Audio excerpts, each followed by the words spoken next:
Talking about like creators, you've advocated for creators, especially building tools for creators when you were Hmm. director of product at YouTube. Tell me about like your thinking behind that. Like, you advocated for building tools, creator tools. Like, what is your thought process like? Yeah, I think whenever I look back on the things that I've been a PM for, the closer I can be to walking in the shoes of my users, the better PM Mm, intuition I tend to have. When I joined the YouTube team and was a PM lead for like our core creator platform, I had the opportunity and I felt like I really needed to create a few channels. And you just learn so much from doing it that you wouldn't otherwise get if you rely entirely on secondary research or on just usage logs and things like that. Talking to a lot of users, which we certainly do. As an example, having to go through the pain of editing a video for a video on demand, or yeah.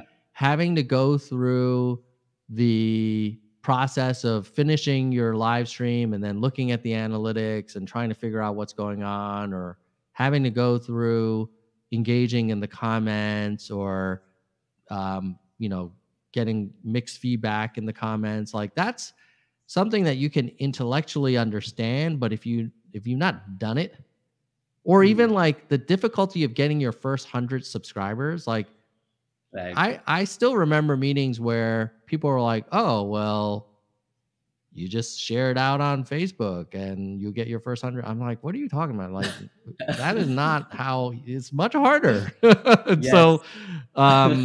I think my philosophy at YouTube was to try and eat as much of the dog food as I could so that I could Right. experience it. I find that that's true in all the products I worked on. Even now with Mm, my health stuff, I try and put myself in the shoes of the user and go through their journeys, and try and live it as much as I can. It's certainly right. harder. So if you're working Mhm, on an area where you can be a user. Like as an example, I previously worked in Google AdWords, mhm, and my wife was a realtor at the time, and I would manage SEM campaigns for her, and I think it mm. gave me a perspective around where we could make the product better that I wouldn't have had if I didn't have that kind of those cockpit hours, if you will. Right, right, right. That's really interesting. Talking about again the YouTube journey and like Hmm. how you dog fed yourself with respect to understanding the product. Can Hmm. you share any experience on how like being in the game and like producing content helped you build some tool or some product on YouTube?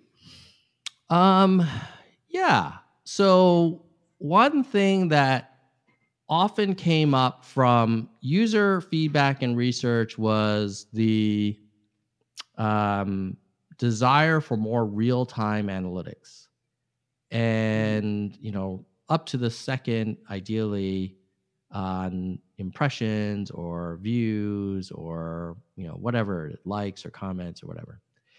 And internally, I think we always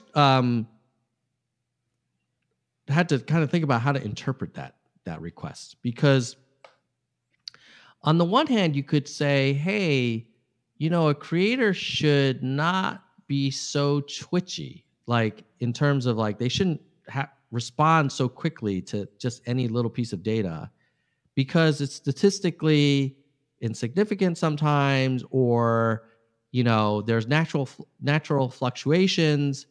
And you'd hear cases where people were taking down their video immediately if it wasn't getting like a certain click through rate or whatever.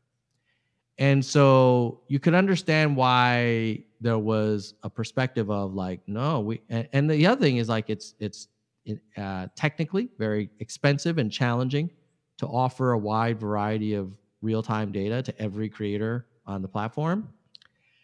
So you can understand why like there's a general feeling of like, hey, I don't know if we should do this, or whether this should be a high priority for all the things that we can do for creators.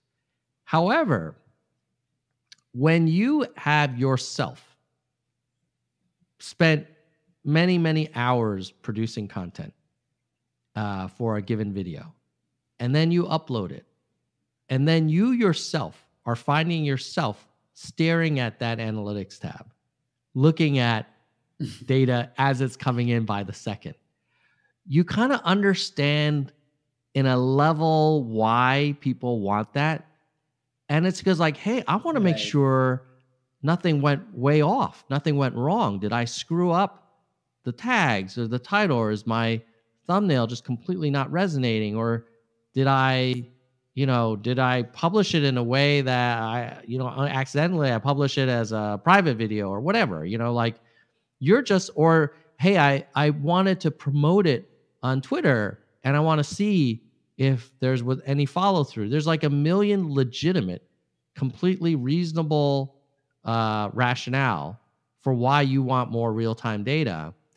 And it's just one of those things that may not be obvious in a conference room of a large company if you don't go out of your way to kind of walk in the shoes of that user. And so, Mm, I think that's an example where you can you have to find this balance between thinking about the overall platform and understanding what you want users to do, but also right. informing it and pressure testing it with the reality of what a user experiences, and their worldview is much broader than your product. Like, you're not the only thing in their True. world. So to the Yeah. extent that you can walk in their shoes a little bit more and see, like, oh, okay, they're trying to do all these other things, and they're not like 24/7, 365 days a year YouTube only. They have other things Mm, going on in their life. They have other elements of their content strategy. We need to kind of think correct. about how all of these fit together. So, I think Mhm. that would be one example where, what's obvious with at one level can Right. be really enhanced by going a Right. little deeper into the customer's experience.